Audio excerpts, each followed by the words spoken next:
Bonjour tout le monde, c'est Karine. Alors aujourd'hui, je vous retrouve pour vous présenter mes petits oracles.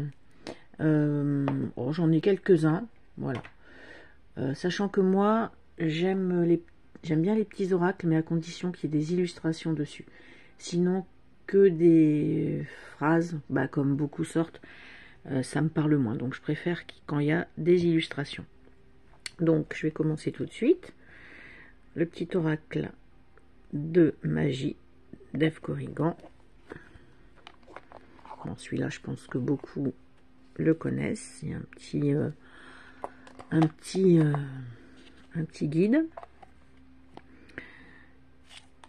Le dos est comme ceci. Et ce qui est sympa dans ce jeu, c'est que il y a aussi bien des pierres que des objets, que des couleurs, que des plantes, que des planètes. Donc il est assez complet. Donc je vais pas vous montrer toutes les cartes, je vous en montre juste quelques-unes. Donc là par exemple le quartz rose avec la correspondance de la lune, du jour, des couleurs.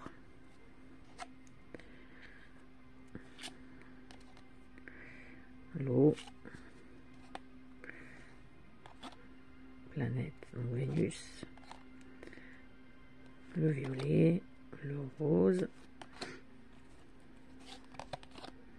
la passiflore,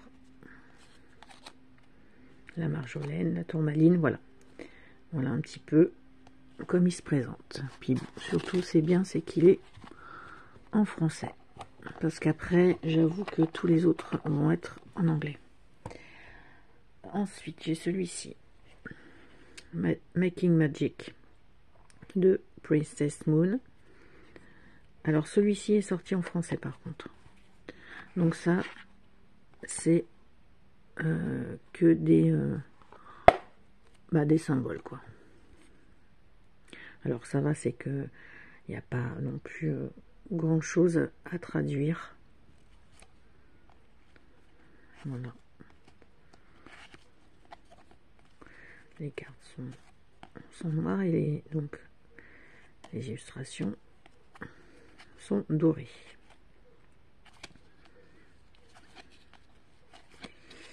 Voilà. Par exemple, ceci. Bon, après, ça c'est spécial quand même. Bon, je change après.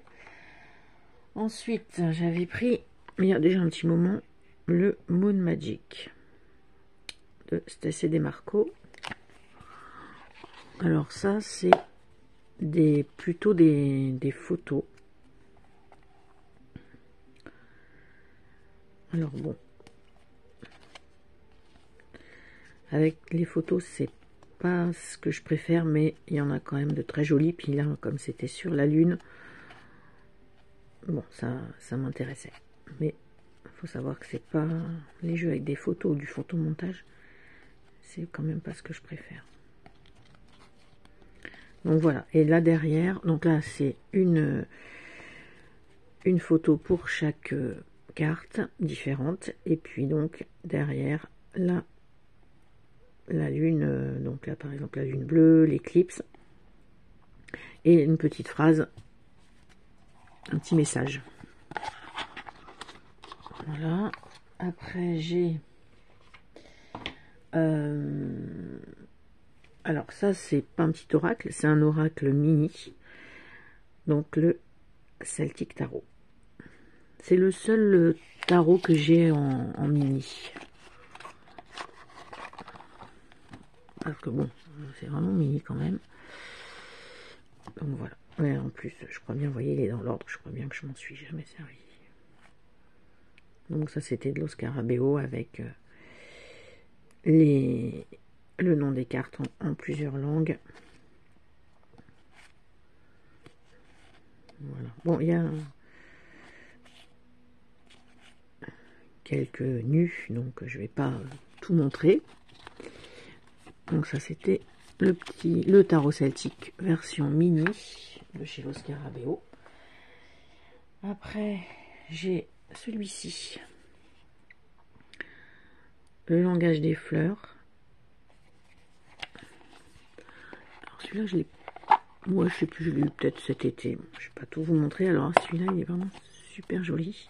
Sur fond noir, avec les fleurs en couleur, le nom de la fleur, et puis ben, un mot-clé et une petite phrase. Donc même si c'est en anglais, c'est bon, même si on connaît pas un ou deux mots, on recherche la signification, la traduction. Et puis voilà. C'est quand même pas trop dur à traduire. Donc là, une fleur différente sur chaque carte. Après, j'ai celui-ci. Donc ça, c'est un... je l'ai mis parce que c'est en termes de taille. Hein. Donc The Witch's Oracle, que j'ai trouvé d'occasion. Donc je ne sais pas du tout d'où il vient. Je pense de...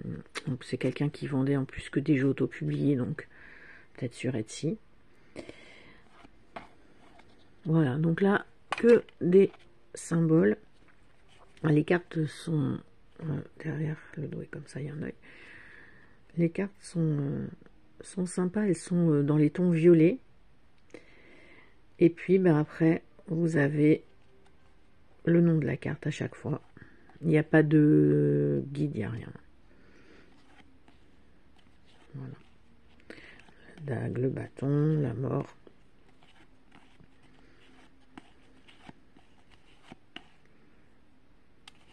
Le familier, le sort, voilà. Celui-là, il est vraiment sympa. Et c'est dommage, celle-ci, par exemple, ne rend pas du tout pareil, mais le rose, c'est presque un rose fluo. Et bon, là, avec la luminosité et plus l'écran, ça donne pas pareil. Après, j'ai celui-ci. Alors, celui-ci, c'est pareil, je ne me rappelle plus le nom de ce jeu. Voilà. Alors là, il n'y a pas beaucoup de cartes. Hein. Je crois qu'il y en a 12 ou 13. Voilà, il y a quand même une petite, un petit mot sur les cartes. Voilà. Mais je ne sais plus le nom. Après, petit oracle Druid Wisdom. Alors bon là, je suis aussi en contradiction, puisque c'est que des photos. Donc, une photo sur chaque carte, et le message qui est derrière. Donc, il y a un petit symbole celtique, un titre, entre guillemets, une petite phrase, et puis une petite... par exemple, méditer avec telle pierre, voilà. Un petit conseil. Alors bon, ce qui me l'a fait prendre, bien sûr, c'est que druide, donc moi quand je vois le mot druide, celte ou celtique, je prends. Donc là, c'est vraiment des photos.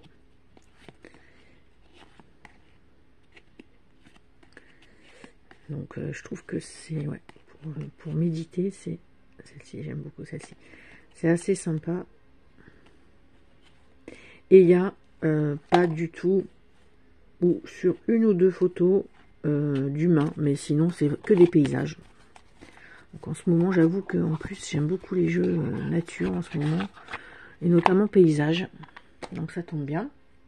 Ensuite, le Forest Fae de Nadia Turner. Celui-là, superbe. Alors pour l'automne, vraiment, vraiment magnifique. Un super dos. Et puis, donc, une petite créature sur chaque carte.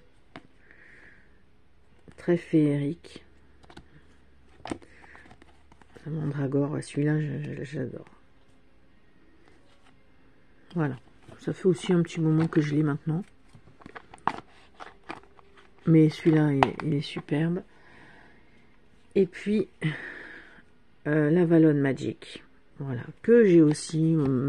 je l'avais acheté en même temps que Druid Wisdom. Suite à une vidéo YouTube que j'avais regardée de Simon, je ne sais plus, The Hermit's Cave. Donc, c'est un Anglais qui a une collection de jeux impressionnants.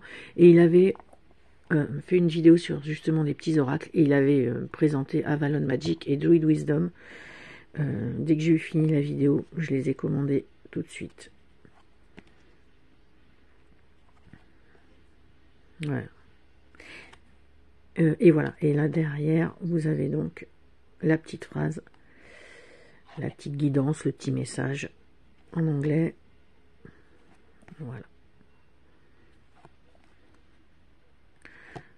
Donc voilà, c'était ma collection de petits oracles. Je vous souhaite une bonne journée. Je vous dis à bientôt. Au revoir.